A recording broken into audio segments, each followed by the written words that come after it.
दोस्तों, एक ऐसा सवाल जो शायद आप लोग सुनने के बाद अपने आंखों की आंसू को नहीं रोक पाओगे। एक ऐसा सवाल जो आप लोग सुनते ही आप लोगों की रोंगटे खड़े हो सकते हैं। एक ऐसा सवाल जो हर एक युवाओं के ख्वाब को तोड़ देते हैं, हर एक युवाओं के हिम्मत को तोड़ देते हैं, हर एक पढ़ने वाले विद्यार्थियों की आस को तोड़ देते हैं।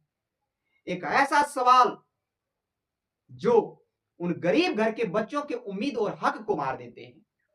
दोस्तों, क्या आज के इस दौर में मेहनत करना गुनाह है? क्या गरीब घर के बच्चों को स्वप्न देखने का अधिकार है या नहीं? यदि है तो फिर उन युवाओं के साथ ऐसा खिलवाड़ क्यों होता है?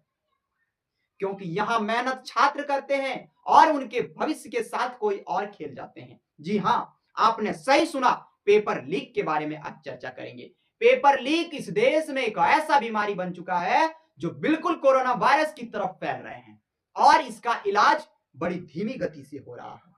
सोचिए, एक छात्र 3 से 5 साल तक मेहनत करता है, कॉपी कलम को अपना जीवन बना लेता है और शादी हो, विवाह हो, पर्व हो, त्योहार हो, उन सबों को त्याग करके वह अपने भविष्य को बनाने में लगते हैं। वह अपने माता पिता का एक अलग समाज में स्थान देने का प्रयास करता है, अपने माता पिता को एक अलग श्रेणी में रखने का प्रयास करता है। लेकिन यह संभव हो पाता है क्या? यह सवाल है मेरा। ये कोरोना वायरस एक ऐसा वायरस है जहां हर एक तरफ से सुरक्षा होने के बाद भी बिल्कुल संक्रमण की तरह उड़ उड़ करके फैल रहे हैं। वह विद्यार्थी जो शादी, विवाह, पर्व, त्योहार त्याग देता है, उसके माता पिता कहते हैं बड़ी आस लगा करके कि इस बार तो मेरा बेटा का नौकरी पक्का है। उसके पिताजी चौक चौराहा पे जाके कहते हैं कि मेरा बेटा का इस बार नौकरी लग जाएगा। अंत में क्या होता है जरा सुनिए। लेकिन परीक्षा समाप्त होते ही परीक्षा केंद्र से जैसे विद्यार्थी बाहर निकलते हैं और कुछ दूर आते हैं, एक बड़ा सा ब्रेकिंग न्यूज सामने आता है, पेपर लीक। पेपर लीक शब्द कहने में मेरे रोंगटे खड़े हो जाते हैं मित्रों। पेपर लीक शब्द कहने में मेरी गला खसखसाने लगते हैं। पेपर लीक एक ऐसा शब्द है जिसे मैं कहते कहते कपकपा जाता हूं, क्योंकि इस पेपर लीक का शिकार मैं भी हूं। इस पेपर लीक के आड़े आकर के मेरा भी भविष्य बर्बाद हो रहा है। हमारे भी पिताजी कभी चौक चौराहा पे जाकर के कहते थे कि मेरा बेटा का इस बार नौकरी हो जाएगा, लेकिन वह बेटा आज पुनः घर में बैठा है। यह वायरस कैसे समाप्त होगा, उस पर बात करना होगा।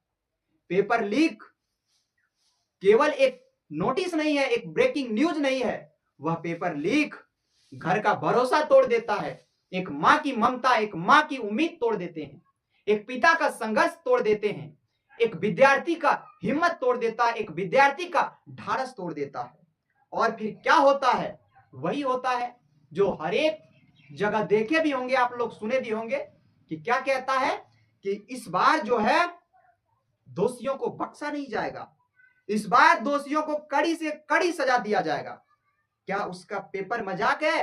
क्या उन बच्चे का जो भविष्य 5 साल से 3 साल तक बर्बाद हुआ, क्या वह एक मजाक था?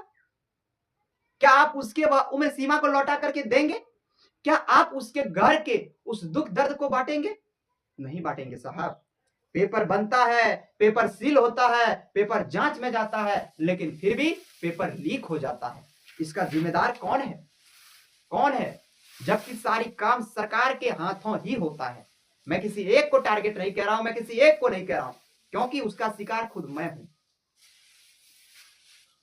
यदि वह लड़का गांव से निकल के शहर पढ़ने जाते हैं तो उस गांव के हजारों लोगों के अंदर उम्मीद रहता है, उस गांव के हजारों लोग कहते हैं कि लड़का जो बाहर रह के पढ़ रहा है वो कुछ ना कुछ अचीव जरूर करेगा। लेकिन पेपर लीक के कारण उस लड़का का उम्र समाप्त हो जाता है। पेपर लीक के कारण वह लड़का का उम्र समाप्त हो जाता है, हिम्मत टूट जाता है और वापस जब खाली हाथ घर लौट करके आते हैं तो पूरा गांव समाज उसे ताना मारता है और अपने घर के बच्चे को कोई शहर पढ़ने के लिए नहीं भेजता है। ये गांव की सच्चाई है।